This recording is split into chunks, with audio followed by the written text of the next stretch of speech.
Hello, Pearls Tribe. Welcome to the month of February, the month of love, right? And like I said earlier, you must decide to choose you.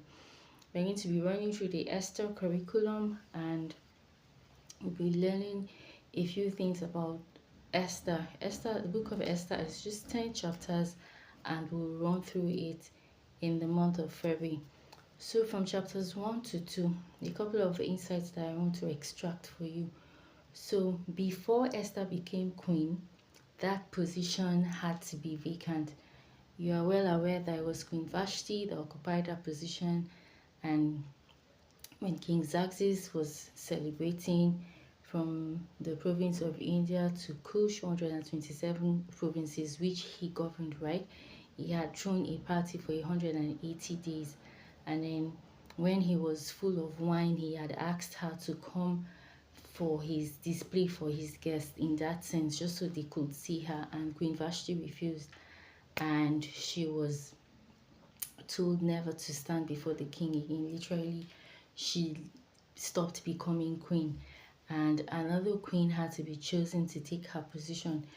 What King Xerxes went had to do was wrong, but probably there had to be a better way to handle it, right? And not really disregarding the king's authority in that sense before his guests.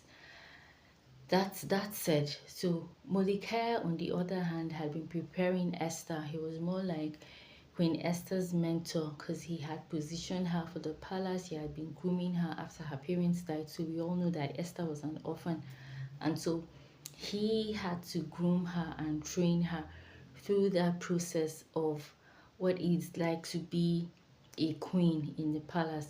We're told that it was a 12-month process that Esther had to go through. So she had to submit to Haggai, who was the king's eunuch, who was teaching her, telling her what to do, what not to do. Mordecai, on the other hand, had to tell her how to speak, when to hold back, when to refrain from revealing her identity, and all of that. We know what happened, but the lesson I want to draw from this is Esther had mentorship in her life. Esther listened to instructions. She was humble.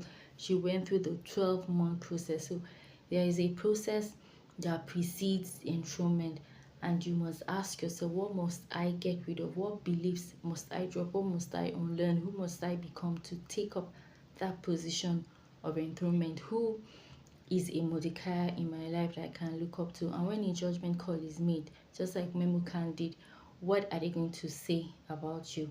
I hope this helps.